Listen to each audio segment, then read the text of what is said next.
Hello everybody, welcome back to the History Knowledge Show, where we summarize weekly events regarding HOE. On this episode, it's about the CW on the 11th of October 2025, where the holding protector and victor of the CW was Saxony. That was a basic outline. Now let's get into the meat of the CW. In the first round, we had Bohemia up against Brabant, having a equal footing for a agreeable amount of corruption. Very cool dickheads. Bohemia had a estimate 19 members going into the fight, which is a pretty average since their downfall. And for Brabant, they had a staggering 14 members. Wow. Again, since last week, their numbers are absolutely horrible. But something to mention is that Brabant had access to illegal lands members allowed by Marcusberg himself. Is there a reason for this? I don't know. Just expect that duplicated Fala will occur under the nose of HV once again, approved and condoned by yours truly, Patrick Ascalis. Uine had a pretty average formation, archers, swordsmen, and cavalry all separated, just like how Sunsailor separated or segregated Russian people, aka SDS, from their livelihood. On the side for Band, the exact same thing, only with the black swordsman, aka Landsknecht. When the round started, Bohemia marched closer to Brabant, whilst Brabant decided to take a detour to a more isolated space, since being outnumbered by 5 plus. It was a short journey until Brabant archers had been placed up front near Bohemia to take a bunch of sheep shots and retreating, annoying Bohemia into going inside the village. Brabant took a big leap of faith and trapped Bohemia inside the village where they tried to find a breakthrough for all of the forces. There was a moment when BAM! Marcusberg Horse was absolutely devastated and demolished. How stupid is that? Very dumb. After a long fight where Brabant flanked inside all of the sides of Bohemia, they managed to make a fantastic breakthrough, killing so many Bohemians like it's their morning breakfast. With this amazing breakthrough, Brabant lost about 2 members, while Bohemia lost 11, which is an amazing result of the skill, aka skill for the Landsknecht. After that, they cleaned up and won with a very convincing match. In the second round, it was a matchup between Bavaria and Luxembourg. Both blue dodgies about to have a uncultured fistfight.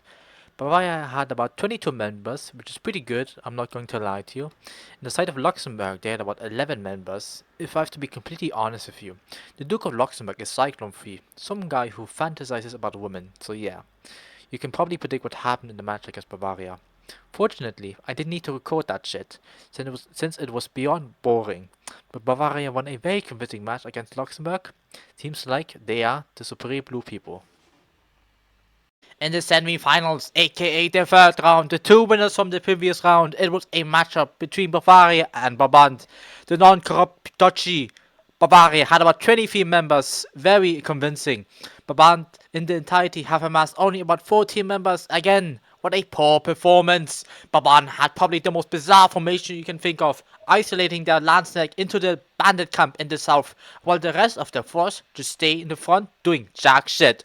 Bavaria took a sensible approach to separating cavalry and archers on the east and west side, while in the center, the entire force is displaced. When the round started, Brabant went full force into the south against the Bavarian army, not even trying to merge with their Landsknecht, just fully disappearing. Just like their parents, Bavaria had a small but significant early engagement against a Brabant horseman in the first minute, but BAM! He got spiked with a spear and flung so far away. The Brabant lance members finally came into the combat, realizing that they were outnumbered and were about to get fucked, so they decided to run as far as possible. What a fucking cowardly move. After that move from Landsknecht, it was only one Brabant member left, the last cavalryman. It was a long engagement between them running and ramming until they got sniped, kaboosh, by someone called Zomdox, an absolute beast. It was an amazing round from Bavaria, killing both Brabant cavalry comically and easily killing Lance without even trying. In the forefront, it was the final round between Bavaria and Saxony. This match was going to be a bit of a chaotic one, Bavaria having about 20 members, lower than the last rounds they fought in. On the side of Saxony, they had a staggering 44 people, oh my goodness, over the limit, so they had to kick a few out, showcasing their insane activity, the group of broccoli men. They also had lands, which was expected. They also had a very plain and simple formation, just a line of swordsmen with lands on the very edge. Also, the broccoli man, aka Saxony, were all pieces of shit and actually killed off one Bavarian member before the round started, getting 3 members deducted for such improper behavior, which is pretty fun in my personal opinion. Bavaria had basically the same formation, but with just a few or lesser amount of people. They also had 2 lands actually, which is cool, really cool. But lands that weren't bought, like everyone else, just spread by Bavaria, oddly enough. When the round started, Bavaria ran away from Saxony, hoping to get as far as possible from a battle. Very ironic. Saxony had different plans. They fully charged straight into Bavaria, actually managing to catch up pretty quickly compared from the usual chasing engagement. Definitely catching Bavaria off guard. Saxony were successful in the engagement against Bavaria, killing off many members and separating the men from the children, splitting up Bavaria like a newborn child. Very inappropriate indeed. In the last moments of the battle, there were 2 Bavarians left in the pond, running for their life against an incoming horde of Saxony members, showing no mercy.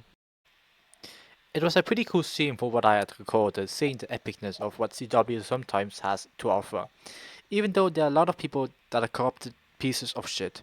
Fair play from Saxony being able to defend the crown for another week, amazing performance from them, having a great foundation of members and skill, as always. Well, that was my summary of the CW once again. I hope you all appreciate the good content I'm able to produce, a solo human being killing myself to make shit happen. But as always, this was the Hre Cw show, reviewing and shit talking everyone once again. Best regards, Hre Cw. Goodbye!